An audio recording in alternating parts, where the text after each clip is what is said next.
Thanks for watching this installment of Leading Through the Master Schedule, a video series about scheduling, equity, and access in education. During the recession that started in 2009, there was significant job loss. Since then, workers with a high school diploma or an associate's degree haven't regained those jobs in the workforce, but workers with a bachelor's degree gained more than 8 million jobs during the recovery. It's become imperative that students be prepared to get a college degree. It will negatively impact their opportunity for a career and financial success if they don't.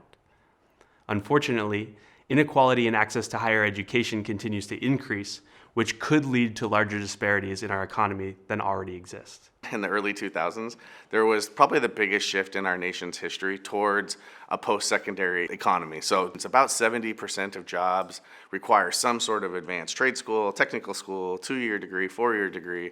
We've never had that in our nation's history before, so now it's kind of the default. High school diploma is no longer the end goal it used to be. All students now need to be prepared for some sort of post-secondary pursuit. School and district leaders can help increase access to advanced coursework and prepare all students for post-secondary success.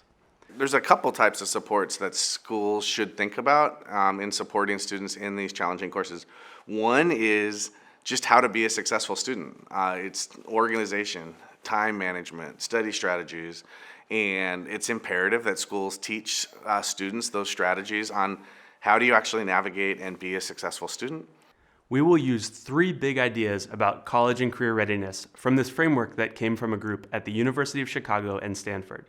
They frame all of the research for college and career readiness around academic preparation, tenacity and perseverance, skill development, and college and career knowledge. Our focus today is on the first tenet, academic preparation. What can you do inside your master scheduling process to increase access and rigor? How can you set your students up for success? It's one thing to give students access to advanced courses, but it's not enough. They also need the necessary supports in place to ensure that they are successful. Regardless of whether your students plan to pursue a 2 or 4-year degree or a technical degree, it is our responsibility to give them the best foundation possible.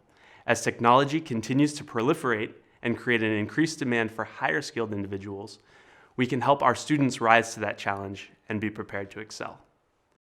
There's multiple phases to recruiting students into these pipelines. One thing we did was we had students read articles about the types of preparation that they needed.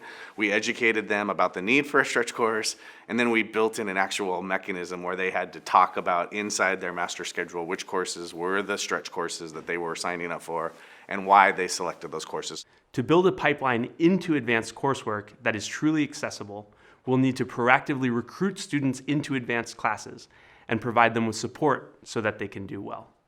We put lots of mechanisms in place so that all the adults around them, from their parents, their teachers, their counselors, their administrators, were having the same conversations about making sure that their courses were something that would prepare them for post-secondary. To understand who you might need to recruit, it is important to monitor student enrollment in advanced classes to be sure it reflects your student body. That means looking at demographics like race, socioeconomic status, and gender, for example.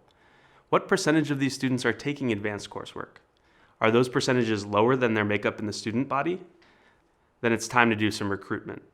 We can help steer students into the advanced courses they're likely to be successful in. First, look at data on which courses are the most accessible and have the highest pass rate, and start by recruiting into those classes. Consider free resources such as the College Board's AP Potential Assessment to identify students who may have flown under the radar. We can also build in systemic structures to include regular counseling and advising sessions. This should be happening annually so that no student falls through the cracks. Changing staff belief systems will be necessary. If you provide professional development for staff to understand more about educational equity and the impact it can have, this can help your staff understand why kids should be in these classes and be motivated to support their students in completing this coursework. Lastly, you'll need to cluster diverse subgroups and cohorts into these classes so that they represent your student body. Once we get students into advanced courses, we need to give them the support they need to succeed. The backbone of support is giving students more time. This can be done in many different ways. You can offer a summer bridge program, for example, and help them feel more confident with the material once classes begin in the fall. You can build double blocking into schedules or increase classroom time so that kids have a chance to get the support they need from teachers. There's more informal ways that you can approach it. So it can be extra time, like in the evening. So we would have these AP cafes. Students could show up. Teachers were there to tutor kids and help kids. We had Saturday review sessions. Teachers would run. So those are all techniques from very formal structure to scheduling innovations to informal structures that you can do to provide kids more access and time and support. You can pair advanced course enrollment and well-researched support programs like AVID to ensure students have extra practice with college-ready skills. Thanks for watching. You can find more videos, worksheets, and other resources here.